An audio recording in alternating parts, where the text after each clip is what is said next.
1 year Bible reading plan, Mark 12 chapter 18 to 44 verse, Numbers 20 chapter 21 chapter. 1 साल Bible reading plan, मरकुस रचित सुसमाचार 12 अध्याय 18 वचन से 44 वचन तक और गिनती की पुस्तक 20 अध्याय और 21 अध्याय। हम इंग्लिश में पढ़ेंगे किंग्स जेम्स वर्शन में से, हिंदी में पढ़ेंगे BSI बाइबल में से। Mark 12 chapter 18th verse.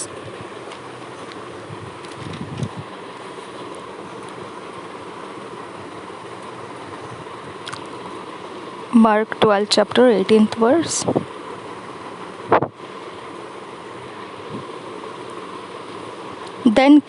Then come unto him the Sadducees, which say, There is no resurrection. And they asked him, saying, Master, Moses wrote unto us, If a man's brother die, and leave his wife behind him, and leave no children, that his brother should take his wife, and raise up seed unto his brother. Now there were 7 brethren, and the first took a wife, and dying left no seed. And the second took her, and died, neither left he any seed. And the third likewise. And the 7 had her, and left no seed. Last of all, the woman died also. In the resurrection, therefore, when they shall rise, whose wife shall she be of them? For the 7 had her to wife.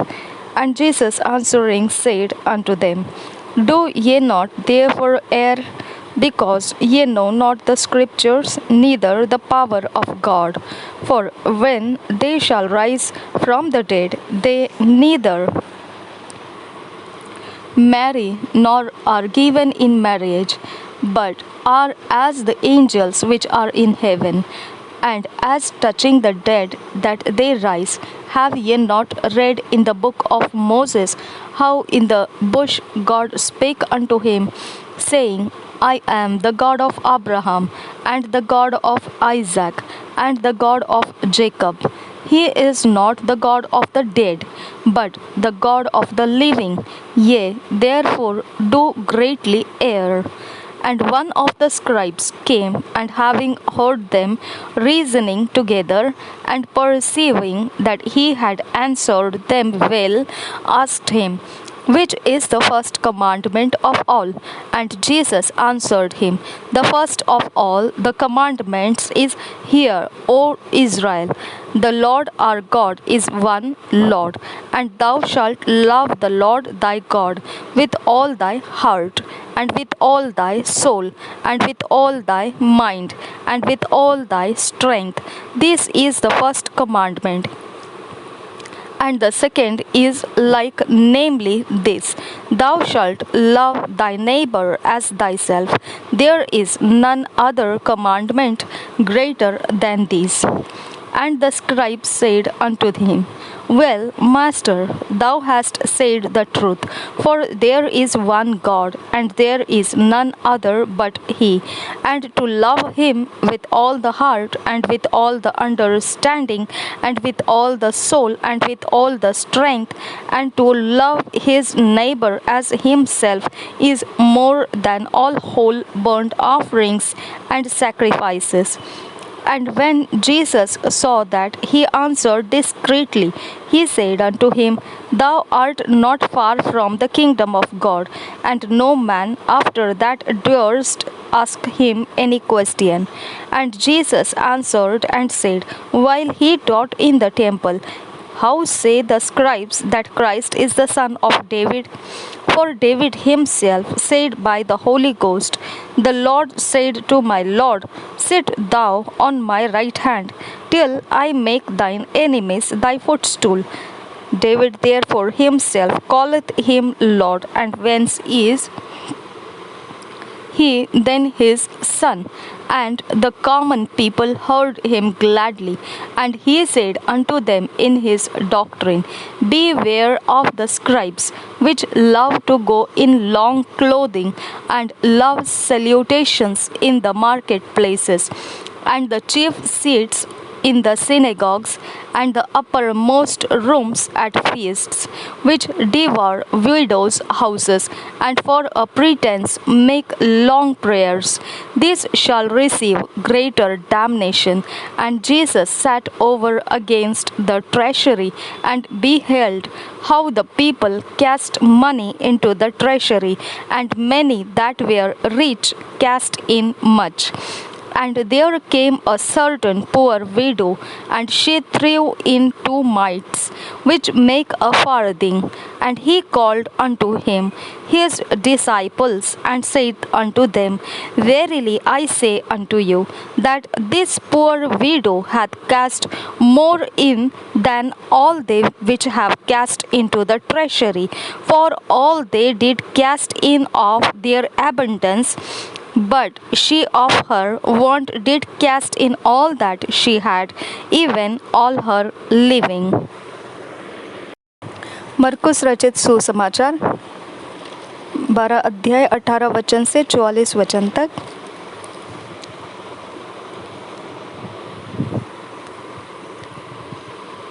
पुनरुत्थान और विवाद 18 वचन से आगे। फिर सदुकियों ने भी, जो कहते हैं कि मरे हुओं का जी उठना है ही नहीं, उसके पास आकर उससे पूछा, हे गुरु, मूसा ने हमारे लिए लिखा है कि यदि किसी का भाई बिना संतान मर जाए और उसकी पत्नी रह जाए, तो उसका भाई उसकी पत्नी से विवाह कर ले और अपने भाई के लिए वंश उत्पन्न करे। 7 भाई थे। पहला भाई विवाह करके बिना संतान मर गया। तब दूसरे भाई ने उस स्त्री से विवाह कर लिया और बिना संतान मर गया, और वैसे ही तीसरे ने भी किया, और 7 से संतान न हुई। सबके पीछे वह स्त्री भी मर गई। अतः जी उठने पर वह उनमें से किसकी पत्नी होगी, क्योंकि वह 7 की पत्नी हो चुकी थी। यीशु ने उनसे कहा, क्या तुम इस कारण से भूल में नहीं पड़े हो कि तुम न तो पवित्र शास्त्र ही को जानते हो और न ही परमेश्वर के सामर्थ को? क्योंकि जब वे मरे हुओं में से जी उठेंगे, तो वे न विवाह करेंगे और न विवाह में दिए जाएंगे, परंतु स्वर्ग में दूतों के समान होंगे। मरे हुओं के जी उठने के विषय में क्या तुमने मूसा की पुस्तक में झाड़ी की कथा में नहीं पढ़ा कि परमेश्वर ने उससे कहा, मैं अब्राहम का परमेश्वर और इसहाक का परमेश्वर और याकूब का परमेश्वर हूँ। परमेश्वर मरे हुओं का नहीं, वरन जीवतों का परमेश्वर है। अतः तुम बड़ी भूल में पड़े हो। सबसे बड़ी आज्ञा 28 वचन से आगे। शास्त्रियों में से एक ने आकर उन्हें विवाद करते सुना, और यह जानकर कि उसने उन्हें अच्छी रीति से उत्तर दिया, उससे पूछा, सबसे मुख्य आज्ञा कौन सी है? यीशु ने उससे उत्तर दिया, सब आज्ञाओं में से यह मुख्य है, हे इस्राएल सुन, प्रभु हमारा परमेश्वर एक ही प्रभु है, और तू प्रभु अपने परमेश्वर से अपने सारे मन से और अपने सारे प्राण से और अपनी सारी बुद्धि से और अपनी सारी शक्ति से प्रेम रखना। और दूसरी यह है, तू अपने पड़ोसी से अपने समान प्रेम रखना। इससे बड़ी और कोई आज्ञा नहीं। शास्त्री ने उससे कहा, हे गुरु, बहुत ठीक, तूने सच कहा कि वह एक ही है और उसे छोड़ और कोई नहीं, और उससे सारे मन और सारी बुद्धि और सारे प्राण और सारी शक्ति के साथ प्रेम रखना, और पड़ोसी से अपने समान प्रेम रखना सारे होम बलियों और बलिदानों से बढ़कर है।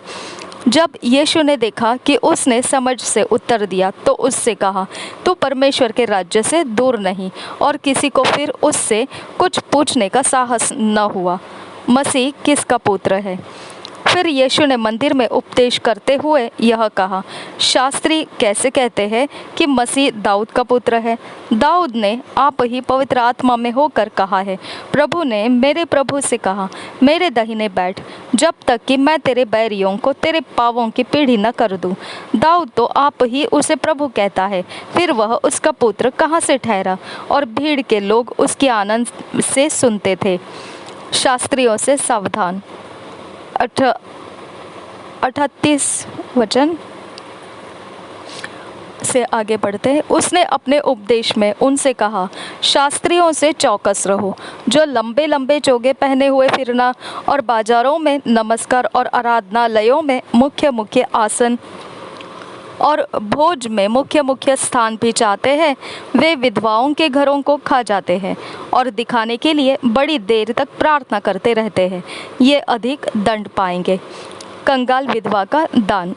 41 वचन से आगे। वह मंदिर के भंडार के सामने बैठकर देख रहा था कि लोग मंदिर के भंडार में किस प्रकार पैसे डालते हैं, और बहुत से धनवानों ने बहुत कुछ डाला। इतने में एक कंगाल विधवा ने आकर 2 दमड़ियाँ, जो एक अधेले के बराबर होती है, डाली। तब उसने अपने चेलों को पास बुलाकर उनसे कहा, मैं तुमसे सच कहता हूँ कि मंदिर के भंडार में डालने वालों में से इस कंगाल विधवा ने सबसे बढ़कर डाला है, क्योंकि सब ने अपने धन की बढ़ती में से डाला है, परंतु इसने अपनी घटी में से जो कुछ उसका था, अर्थात अपनी सारी जीविका डाल दी है। नंबर्स चैप्टर 20 और 21 पढ़ेंगे। Chapter 20 Introduction. The death of Miriam, Moses smiting the rock, bringeth forth water. Aaron's death, Eleazar succeedeth him.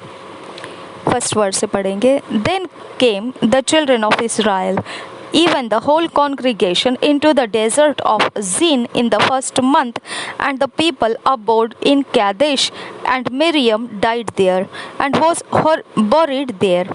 And there was no water for the congregation, and they gathered themselves together against Moses and against Aaron. And the people chid with Moses, and spake, saying, Would God that we had died when our brother died before the Lord! And why have ye brought up the congregation of the Lord into this wilderness, that we and our cattle should die there? And wherefore have ye made us to come up out of Egypt, to bring us in unto this evil place? It is no place of seed, or of figs, or of wines, or of pomegranates, neither is there any water to drink. And Moses and Aaron went from the presence of the assembly unto the door of the tabernacle of the congregation, and they fell upon their faces, and the glory of the Lord appeared unto them. And the Lord spake unto Moses, saying, Take the rod, and gather thou the assembly together, thou and Aaron thy brother, and speak ye unto the rock before their eyes, and it shall give forth his water, and thou shalt bring forth to them water out of the rock. So thou shalt give the congregation and their beasts drink.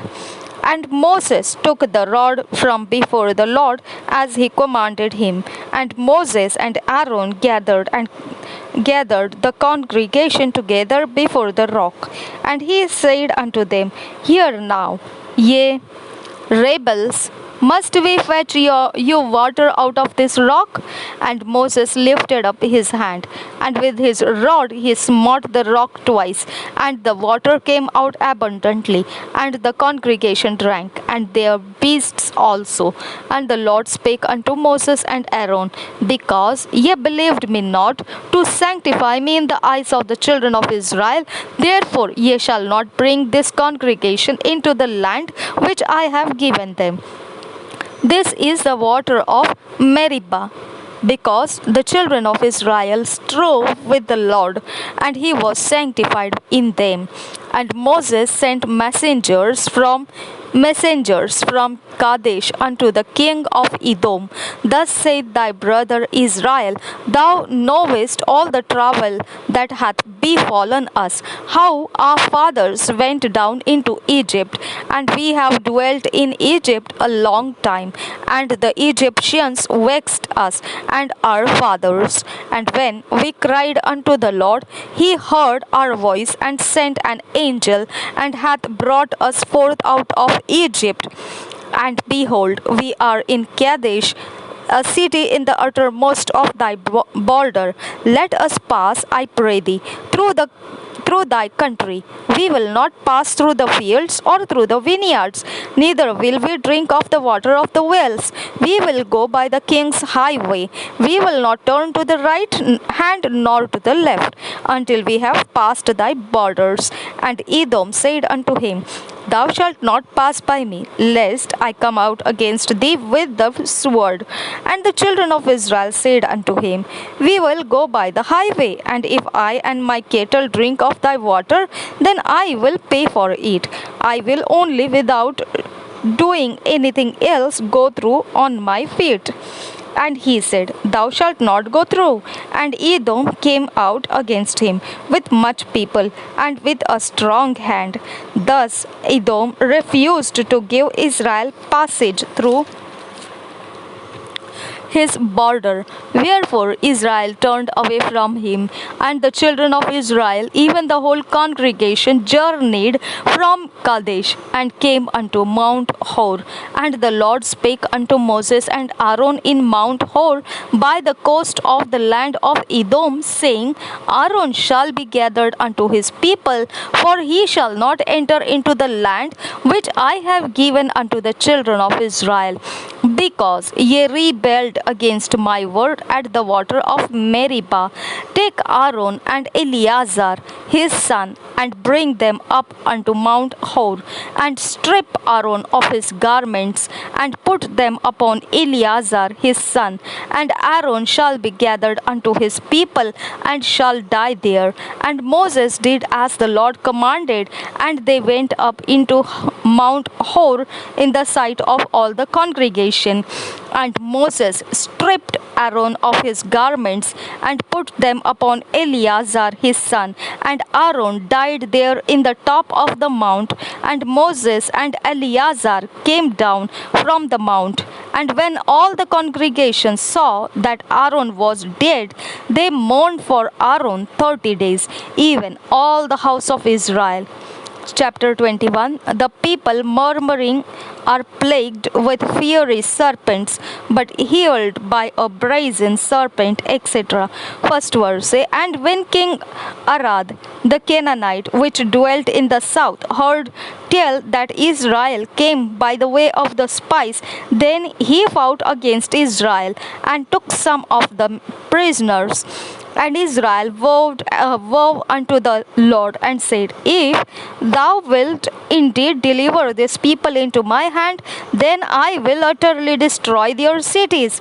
And the Lord hearkened to the voice of Israel, and delivered up the Canaanites, and they utterly destroyed them and their cities. And he called the name of the place Hormah. And they journeyed from Mount Hor by the way of the Red Sea, to compass the land of Edom. And the soul of the people was much discouraged because of the way. And the people spake against God and against Moses, Wherefore have ye brought us up out of Egypt to die in the wilderness? For there is no bread, neither is there any water, and our soul loath this light bread. And the Lord sent fiery serpents among the people, and they bit the people, and much people of Israel died. Therefore the people came to Moses and said, We have sinned, for we have spoken against the Lord and against thee. Pray unto the Lord that he take away the serpents from us. And Moses prayed for the people. And the Lord said unto Moses, Make thee a fiery serpent, and set it upon a pole, and it shall come to pass that every one that is beaten, when he looketh upon it, shall live. And Moses made a serpent of brass, and put it upon a pole. And it came to pass that if a serpent had beaten any man, when he beheld the serpent of brass, he lived. And the children of Israel set forward and pitched in Oboth. And they journeyed from Oboth, and pitched at Ijeabarim in the wilderness which is before Moab, toward the sun rising. From thence they removed and pitched in the valley of Zared. From thence they removed and pitched on the other side of Arnon, which is in the wilderness that cometh out of the coasts of the Amorites. For Arnon is the border of Moab, between Moab and the Amorites. Wherefore it is said in the book of the wars of the Lord, what he did in the Red Sea and in the brooks of Arnon, and at the stream of the brooks that goeth down to the dwelling of Ar, and lieth upon the border of Moab. And from thence they went to Beer. That is the well whereof the Lord spake unto Moses, gather the people together, and I will give them water. Then Israel sang this song, Spring up, O well, sing a yea unto it. The princes digged the well, the nobles of the people digged it, by the direction of the lawgiver with their staves. And from the wilderness they went to Matana, and from Matana to Nahaliel, and from Nahaliel to Bamoth, and from Bamoth in the valley that is in the country of Moab, to the top of Pisgah, which looketh toward Jeshimon. And Israel sent messengers unto Sihon, king of the Amorites, saying, Let me pass through thy land.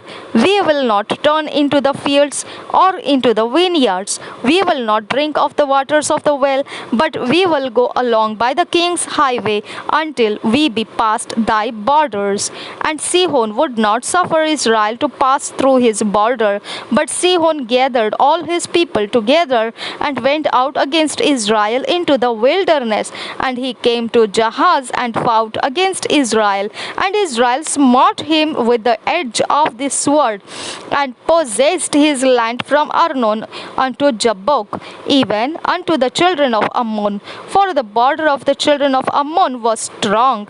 And Israel took all these cities, and Israel dwelt in all the cities in the Amorites in Heshbon, and in all the villages thereof. For Heshbon was the city of Sihon, the king of the Amorites, who had fought against the former king of Moab, and taken all his land out of his hand, even unto Arnon. Wherefore they that speak in Proverbs say, Come into Heshbon, let the city of Sihon be built and prepared. For there is a fire gone out of Heshbon, a flame from the city of Sihon. It hath consumed Ar of Moab, and the lords of the high places of Arnon. Woe to thee, Moab, thou art undone, O people of Chemosh! He hath given his sons that escaped, and his daughters into captivity unto Sihon, king of the Amorites. We have shot at them. Heshbon is perished even unto Dibon, and we have laid them waste even unto Nophah, which reacheth unto Medeba. Thus Israel dwelt in the land of the Amorites, and Moses sent to spy out Jazer, and they took the villages thereof, and drove out Amorites that were there. And they turned and went up by the way of Bashan, and Og, the king of Bashan, went out against them, he and all his people, to the battle of Edrei.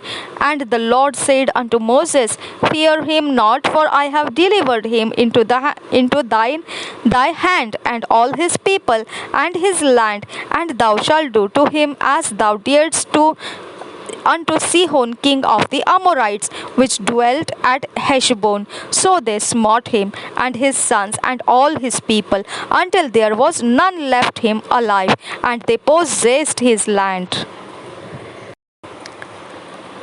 Numbers, गिनती की पुस्तक 20 अध्याय 1 वचन से पढ़ेंगे। मूसा और हारून का पाप और उस पाप का दंड, पहले वचन से। पहले महीने में सारे इस्राएली मंडली के लोग सीनै नामक जंगल में आ गए और कादेश में रहने लगे।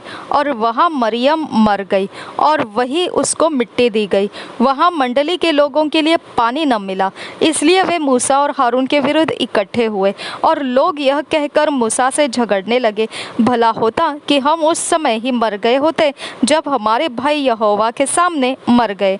और तुम यहोवा की मंडली को इस जंगल में क्यों ले आए हो कि हम अपने पशुओं समेत यहाँ मर जाए? और तुमने हमको मिस्र से क्यों निकालकर इस बुरे स्थान में पहुँचाया है? वहाँ तो बीज या अंजीर या दाखलता या अनार कुछ नहीं है, यहाँ तक कि पीने को कुछ पानी भी नहीं है। तब मूसा और हारून मंडली के सामने से मिलाप वाले तंबू के द्वार पर जाकर अपने मुंह के बल गिरे और यहोवा का तेज उनको दिखाई दिया। तब यहोवा ने 7 वचन से आगे पढ़ते हैं। तब यहोवा ने मूसा से कहा, उस लाठी को ले और तू अपने भाई हारून समेत मंडली को इकट्ठा करके उनके देखते उस चट्टान से बातें कर, तब वह अपना जल देगी। इस प्रकार से तू चट्टान में से उनके लिए जल निकालकर मंडली के लोगों और उनके पशुओं को पिला। यहोवा की इस आज्ञा के अनुसार मूसा ने उसके सामने से लाठी को ले लिया। मूसा और हारून ने मंडली को उस चट्टान के सामने इकट्ठा किया। तब मूसा ने उससे कहा, हे दंगा करने वालों, सुनो, क्या हमको इस चट्टान में से तुम्हारे लिए जल निकालना होगा? तब मूसा ने हाथ उठाकर लाठी चट्टान पर 2 बार मारी और उसमें से बहुत पानी फूट निकला और मंडली के लोग अपने पशुओं समेत पीने लगे। परंतु मूसा और हारून से यहोवा ने कहा, तुमने जो मुझ पर विश्वास नहीं किया और मुझे इस्राएलियों की दृष्टि में पवित्र नहीं ठहराया, इसलिए तुम इस मंडली को उस देश में पहुंचाने न पाओगे जिसे मैंने उन्हें दिया है। उस सोते का नाम मरीबा पड़ा, क्योंकि इस्राएलियों ने यहोवा से झगड़ा किया था और वह उनके बीच पवित्र ठहराया गया। एदोमियों द्वारा रास्ता न देना। 14 वचन से आगे। फिर मूसा ने कादेश से एदोम के राजा के पास दूत भेजे, तेरा भाई इसराइल यो कहता है, हम पर जो जो क्लेश पड़े हैं वह तू जानता होगा, अर्थात यह कि हमारे पुरखा मिस्र में गए थे और हम मिस्र में बहुत दिन रहे और मिस्रियों ने हमारे पुरखाओं के साथ और हमारे साथ भी बुरा बर्ताव किया। परंतु जब हमने यहोवा की दोहाई दी तब उसने हमारी सुनी और एक दूत को भेजकर हमें मिस्र से निकाल ले आया है। इसलिए अब हम कादेश नगर में है जो तेरी सीमा ही पर है, अतः हमें अपने देश में से होकर जाने दे। हम किसी खेत या दाख की बारी से होकर न चलेंगे और कुओं का पानी न पिएंगे, सड़क सड़क होकर चले जाएंगे और जब तक तेरे देश से बाहर न हो जाए तब तक न दाहिने न बाएं मुड़ेंगे। परंतु एदोमियों ने उसके पास कहला भेजा, तू मेरे देश में से होकर मत जा, नहीं तो मैं तलवार लिए हुए तेरा सामना करने को निकलूंगा। इसराइलियों ने उसके पास फिर कहला भेजा, हम सड़क ही सड़क चलेंगे और यदि हम और हमारे पशु तेरा पानी पिए तो उसका दाम देंगे, हमको और कुछ नहीं, केवल पाँव पाँव चलकर निकल जाने दे। परंतु उसने कहा, तू आने न पाएगा। और एदोम बड़ी सेना लेकर भुजबल से उसका सामना करने को निकल आया। इस प्रकार एदोम ने इसराइल को अपने देश के भीतर से होकर जाने देने से इनकार किया, इसलिए इसराइली उसकी ओर से मुड़ गए। हारून की मृत्यु। 22 वचन से आगे। तब इसराइलियों की सारी मंडली कादेश से कूच करके होर नामक पहाड़ के पास आ गई और एदोम देश की सीमा पर होर पहाड़ में यहोवा ने मूसा और हारून से कहा, हारून अपने लोगों में जा मिलेगा, क्योंकि तुम दोनों ने जो मरीबा नामक सोते पर मेरा कहना छोड़कर मुझसे बलवा किया है, इस कारण वह उस देश में जाने न पाएगा जिसे मैंने इसराइलियों को दिया है। इसलिए तो हारून और उसके पुत्र एलियाजार को होर पहाड़ पर ले चल और हारून के वस्त्र उतार के उसके पुत्र एलियाजार को पहना, तब हारून वहीं मरकर अपने लोगों में जा मिलेगा। यहोवा की इस आज्ञा के अनुसार मूसा ने किया और वे सारी मंडली के देखते होर पहाड़ पर चढ़ गए। तब मूसा ने हारून के वस्त्र उतार के उसके पुत्र एलियाजार को पहनाए और हारून वही पहाड़ की चोटी पर मर गया। तब मूसा और एलियाजार पहाड़ पर से उतर आए और जब इस्राएल की सारी मंडली ने देखा कि हारून का प्राण छूट गया है, तब इस्राएल के सब घराने के लोग उसके लिए 30 दिन तक रोते रहे। कनानी राजा पर विजय। 21 अध्याय पहले वचन से। तब अराद का कनानी राजा जो दक्षिण देश में रहता था, यह सुनकर कि जिस मार्ग से वे भेदिए आए थे उसी मार्ग से अब इस्राएली आ रहे हैं, इस्राएल से लड़ा और उनमें से कितनों को बंधुआ कर लिया। तब इस्राएलियों ने यहोवा से यह कहकर मन्नत मानी, यदि तू सचमुच उन लोगों को हमारे वश में कर दे तो हम उनके नगरों का सत्यानाश कर देंगे। इसराइल की यह बात सुनकर यहोवा ने कनानियों को उनके वश में कर दिया, अतः उन्होंने उनके नगरों समेत उनका भी सत्यानाश किया। इससे उस स्थान का नाम होर्मा रखा गया, पीतल का बना सर्प। 4 वचन से आगे। फिर उन्होंने होर पहाड़ में कुछ करके लाल समुद्र का मार्ग लिया कि एदोम देश से बाहर बाहर घूमकर जाए, और लोगों का मन मार्ग के कारण बहुत व्याकुल हो गया। इसलिए वे परमेश्वर के विरुद्ध बात करने लगे और मूसा से कहा, तुम लोग हमको मिस्र से जंगल में मरने के लिए क्यों ले आए हो? यहाँ न तो रोटी है और न पानी, और हमारे प्राण इस निकम्मी रोटी से दुखित है। अतः यहोवा ने उन लोगों में तेज विष वाले सांप भेजे जो उनको डसने लगे, और बहुत से इस्राएली मर गए। तब लोग मूसा के पास जाकर कहने लगे, हमने पाप किया है, क्योंकि हमने यहोवा के और तेरे विरुद्ध बातें की है।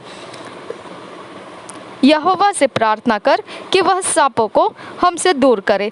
तब मूसा ने उनके लिए प्रार्थना की। यहोवा ने मूसा से कहा, एक तेज विष वाला सांप की प्रतिमा बनवाकर खंबे पर लटका। तब जो सांप से डसा हुआ उसको देख ले वह जीवित बचेगा। अतः मूसा ने पीतल का एक सांप बनवाकर खंबे पर लटकाया। तब सांप के डसे हुओं में से जिसने उस पीतल के सांप की ओर देखा वह जीवित बच गया। होर से मोवाब की ओर यात्रा। 10 वचन से आगे। फिर इस्राएलियों ने कूच करके ओबोत में डेरे डाले, और ओबोत से कूच करके अबीराम नामक डीहो में डेरे डाले, जो पूरब की ओर मोवाब के सामने के जंगल में है। वहां से कूच करके उन्होंने जेरेद नामक नाले में डेरे डाले। वहां से कूच करके उन्होंने अर्नोन नदी जो जंगल में बहती और एमोरियों के देश से निकलती है, उसकी परली और डेरे खड़े किए, क्योंकि अर्नोन मोआबियों और एमोरियों के बीच होकर मोआब देश की सीमा ठहरी है। इस कारण यहोवा के संग्राम नामक पुस्तक में इस प्रकार लिखा है, सूपा में बाहेब और अर्नोन की घाटी और उन घाटियों की ढलान जो आर नामक नगर की ओर है और जो मोवाब की सीमा पर है। फिर वहां से कूच करके वे बैर तक गए। वहां वही कुआं है जिसके विषय में यहोवा ने मूसा से कहा था, उन लोगों को इकट्ठा कर और मैं पानी दूंगा। उस समय इस्राएल ने यह गीत गाया, हे कुएं उमड़ आ, उस कुएं के विषय में गाओ जिसको हकीमों ने खोदा और इसराइल के रईसों ने अपने सोटों और लाठियों से खोद लिया। फिर वे जंगल से मत्ताना को और मत्ताना से नहलिएल को और नहलिएल से थामोत को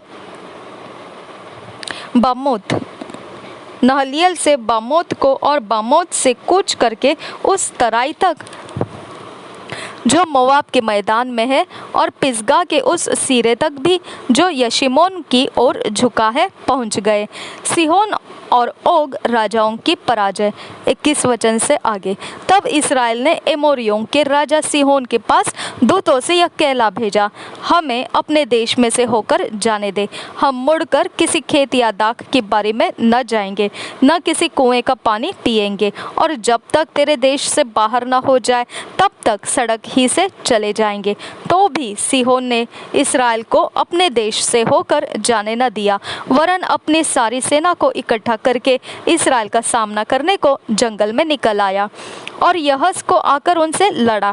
तब इस्राएलियों ने उसको तलवार से मार लिया और अर्नोन से यब्बोक नदी तक जो अम्मोनियों की सीमा थी उसके देश के अधिकारी हो गए। अम्मोनियों की सीमा दृढ़ थी, इसलिए इस्राएल ने एमोरियों के साथ सब नगरों को ले लिया और उनमें अर्थात हेशबोन और उसके पास पास के नगरों में रहने लगे। हेशबोन एमोरियों के राजा सीहोन का नगर था।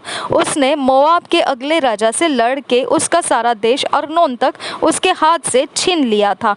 इस कारण गुड़ बात के कहने वाले कहते हैं, हेशबोन में आओ, सीहोन का नगर बसे और दृढ़ किया जाए, क्योंकि हेशबोन से आग अर्थात सीहोन के नगर से लौ निकली, जिससे मोवाब देश का आर नगर और अर्नोन के ऊंचे स्थानों के स्वामी भस्म हुए। हे मोवाब, तुझ पर हाय, कमोश देवता की प्रजा नष्ट हुई। उसने अपने बेटों को भगेड़ू और अपनी बेटियों को एमोरी राजा सीहोन की दासी कर दिया। हमने उन्हें गिरा दिया है। हेशबोन दीबोन तक नष्ट हो गया है और हमने नोपह और मेदबा तक भी उजाड़ दिया है। 31 वचन से आगे, इस प्रकार इस्राएल एमोरियों के देश में रहने लगा। तब मूसा ने याजेर नगर का भेद लेने को भेजा और उन्होंने उसके गांवों को ले लिया और वहां के एमोरियों को उस देश से निकाल दिया। तब वे मुड़ के बाशान के मार्ग से जाने लगे और बाशान के राजा ओग ने उनका सामना किया, अर्थात लड़ने को अपनी सारी सेना समेत अद्रई में निकल आया। और तब यहोवा ने मूसा से कहा, उससे मत डर। तब यहोवा ने मूसा से कहा, उससे मत डर, क्योंकि मैं उसको सारी सेना और देश समेत तेरे हाथ में कर देता हूँ। और जैसा तूने एमोरियों के राजा हेशबोन वासी सीहोन के साथ किया है, वैसे ही उसके साथ भी करना। तब उन्होंने उसको और उसके पुत्रों और सारी प्रजा को यहाँ तक मारा कि उसका कोई भी न बचा, और वे उसके देश के अधिकारी हो गए।